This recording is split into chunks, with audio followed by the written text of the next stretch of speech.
Shalom Bapak Ibu Saudara sekalian. Kiranya Tuhan memberkati saudara-saudara sekalian dimanapun berada. Kiranya damai sejahtera daripada Tuhan terus menyertai Bapak Ibu Saudara sekalian dimanapun berada pada saat ini. Kita meneruskan pembahasan kita dalam satu tema yang besar, yaitu hidup sebagai anak-anak Allah. Di bagian 3 yang lalu kita sudah membahas bagaimana kita mengendalikan diri kita, yaitu mengendalikan perkataan kita. Dengan kata lain, bahwa sebagai anak-anak Allah kita harus suci dalam perkataan kita.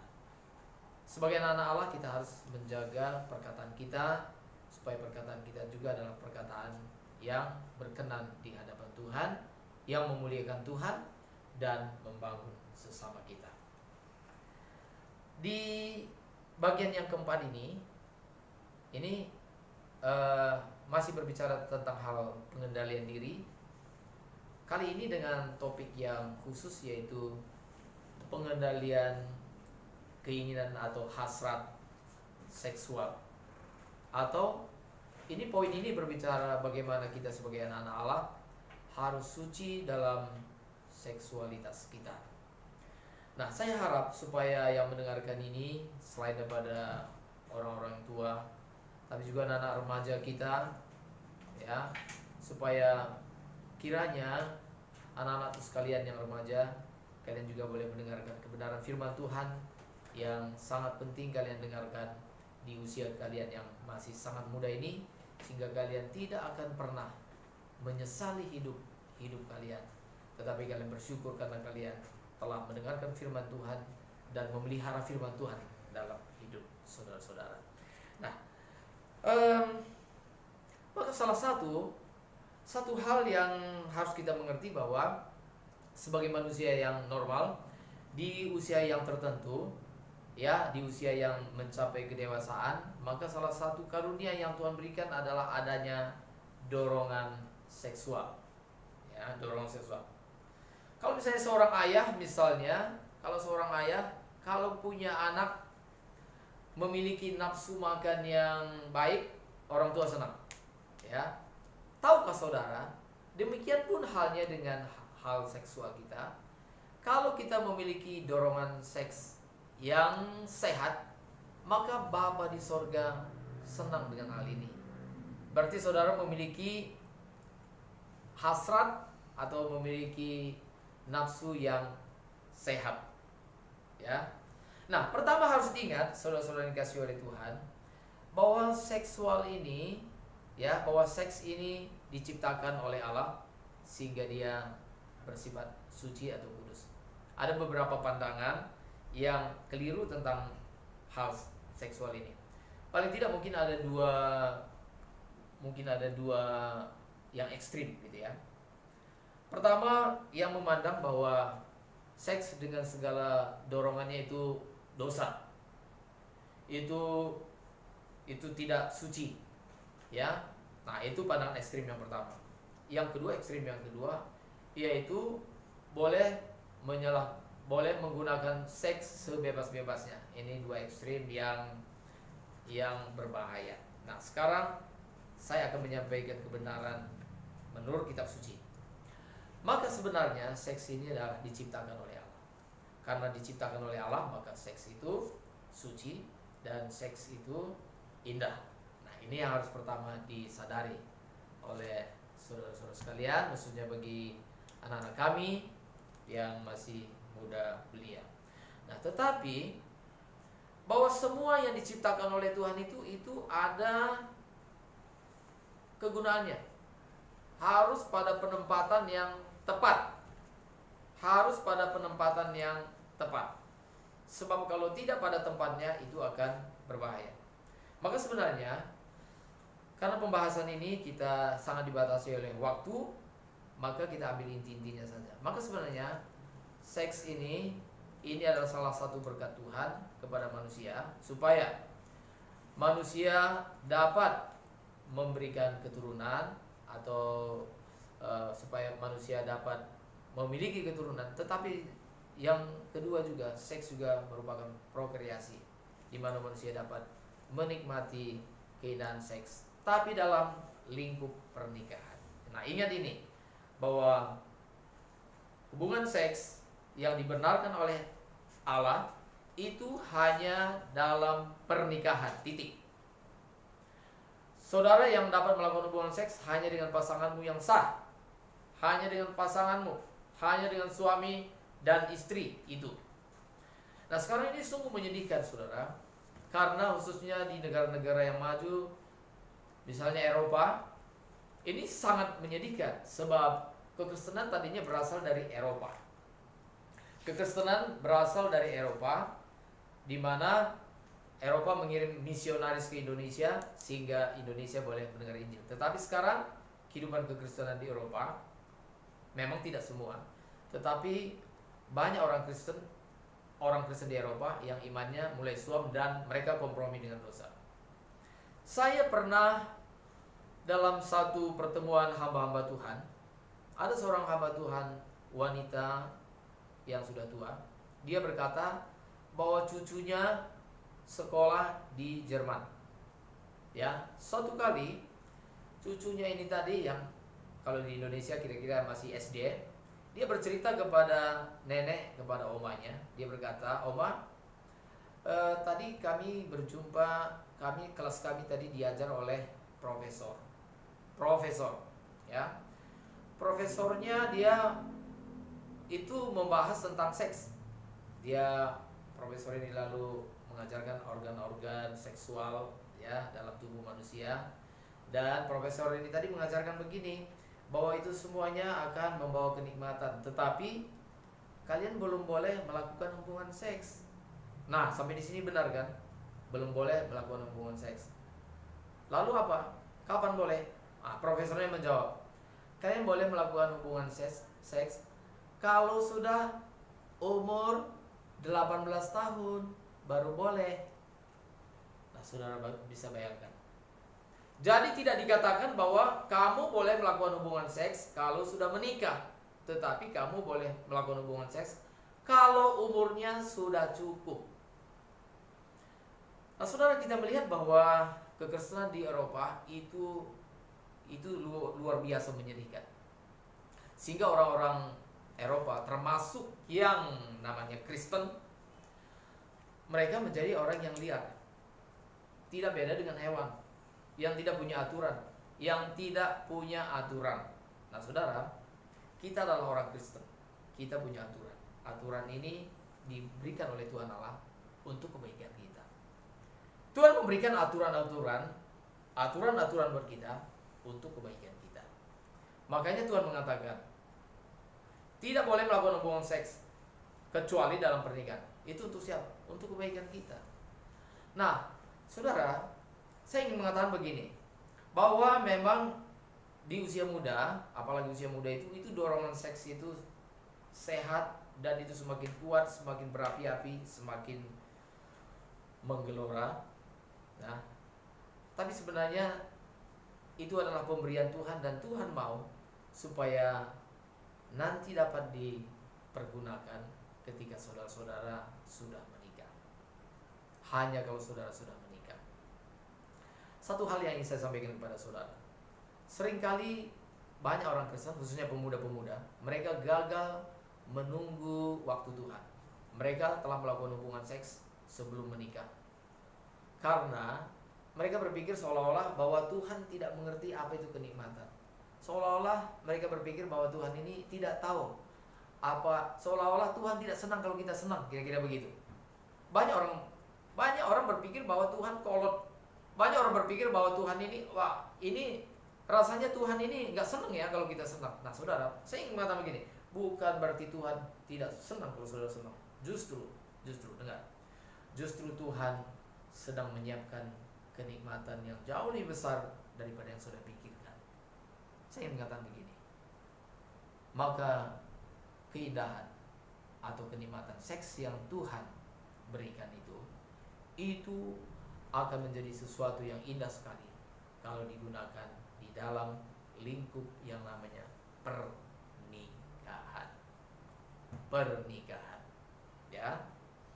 Karena itu, saudaraku yang dikasihi oleh Tuhan, adik-adikku, anak-anakku, kalian harus mengerti rencana Tuhan, bahwa Tuhan sedang menyiapkan satu hal yang jauh lebih indah dari saudara yang pernah saudara pikirkan.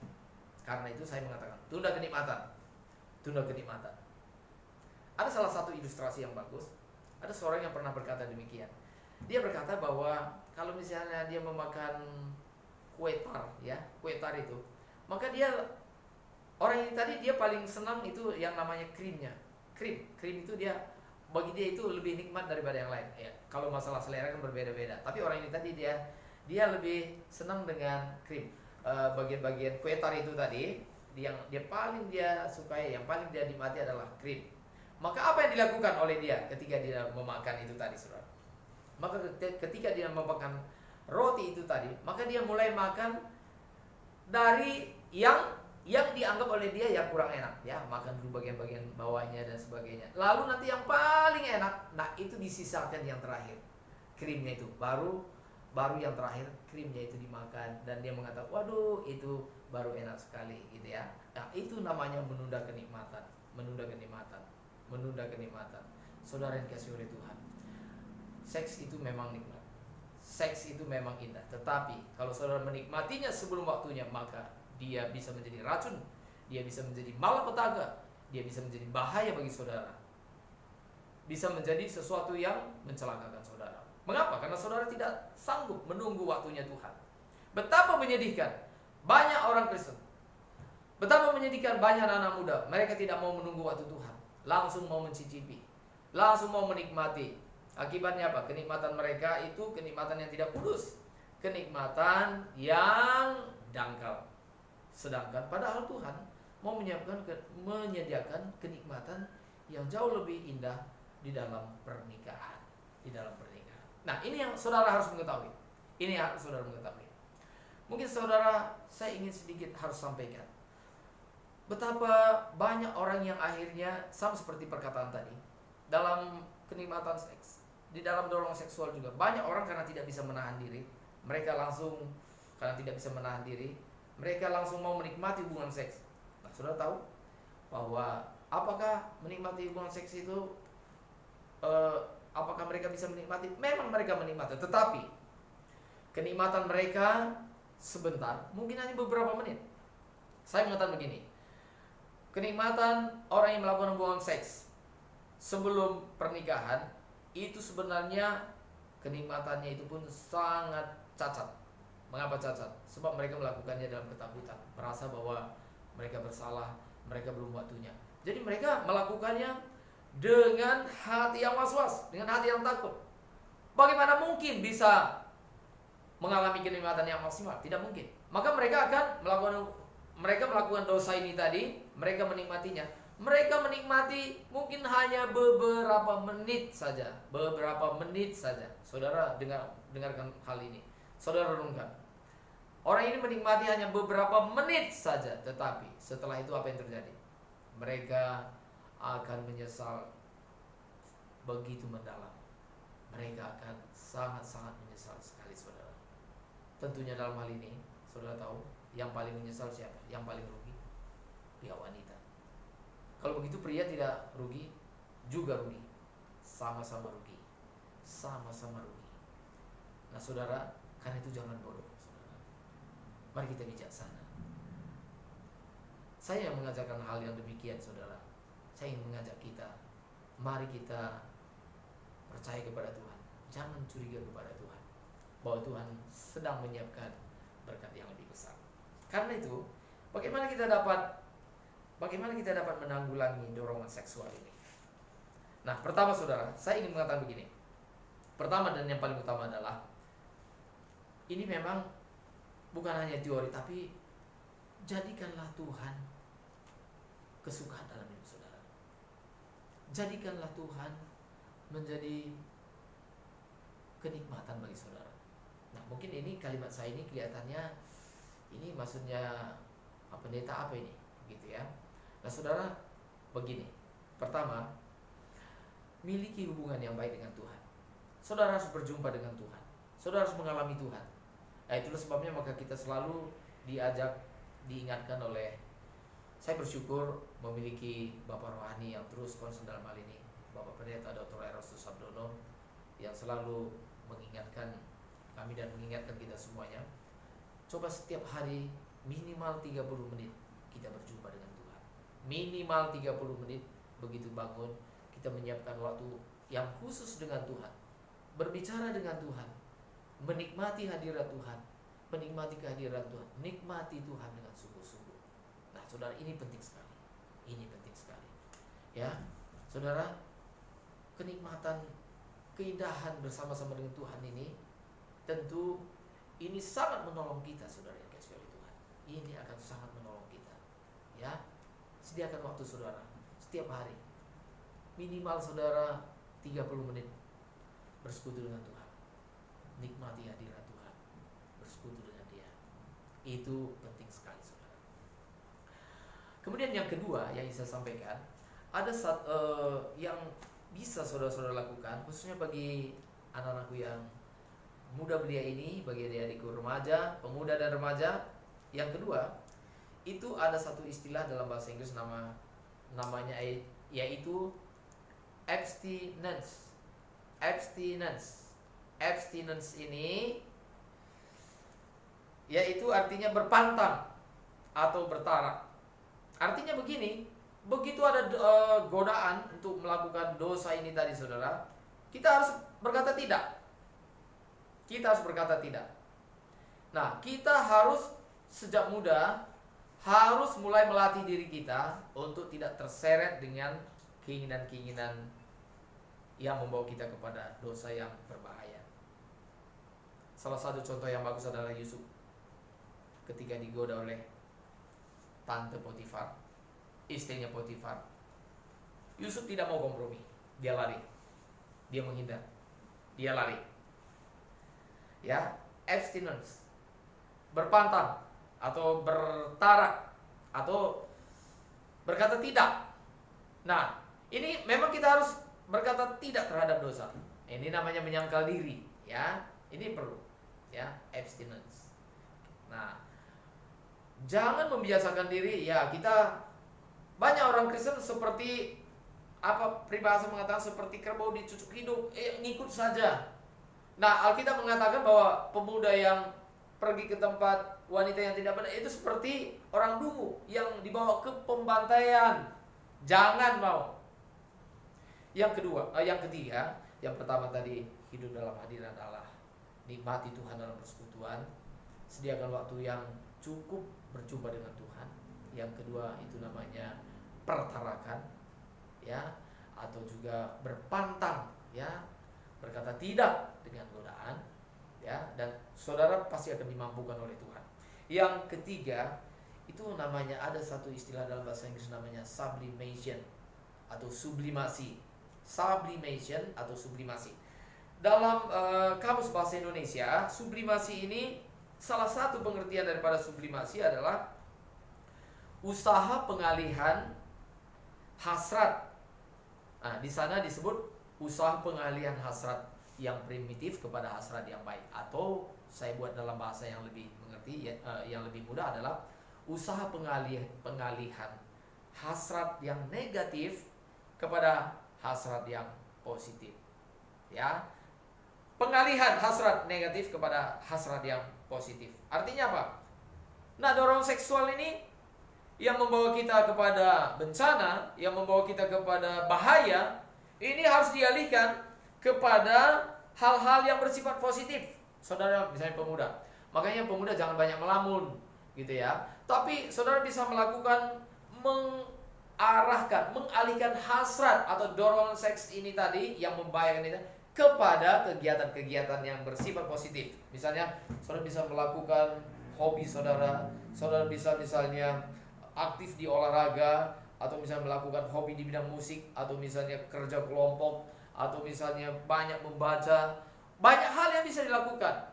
Kalau kita sibuk, tentunya kita tidak akan memikirkan hal-hal yang negatif, ya.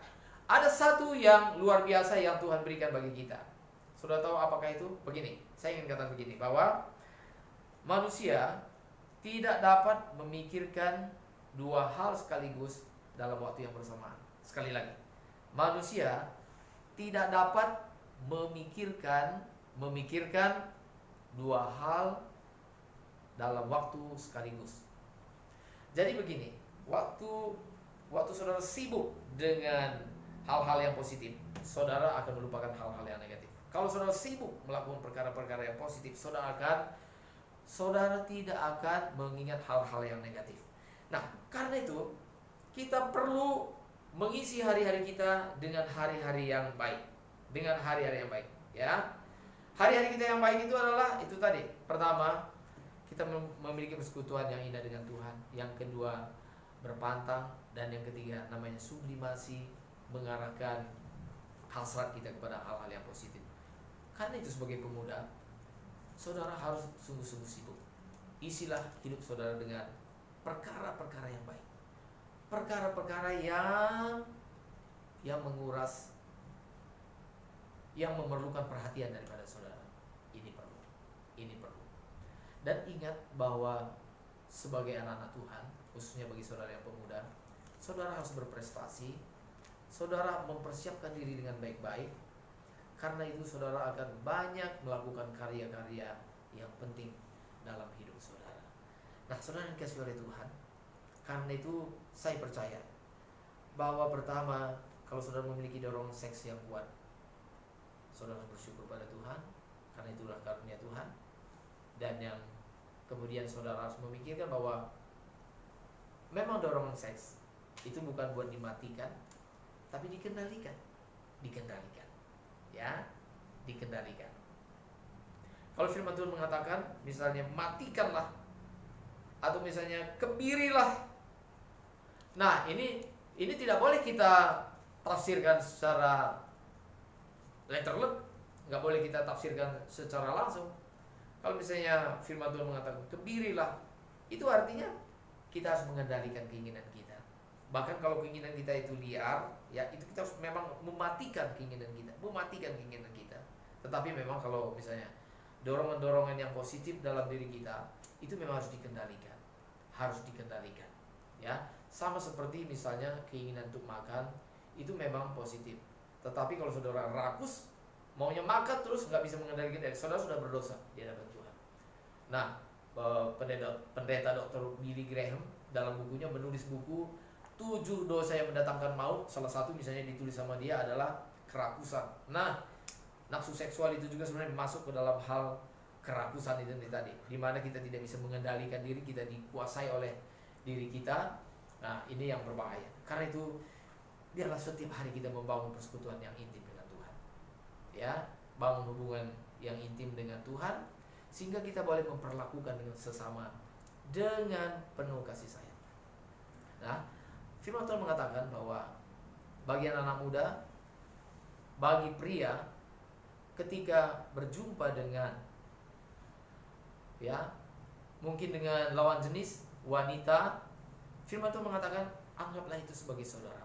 Kalau lo yang lebih tua, sebagai kakak atau juga sebagai ibu. Dan kita harus memperlakukan setiap orang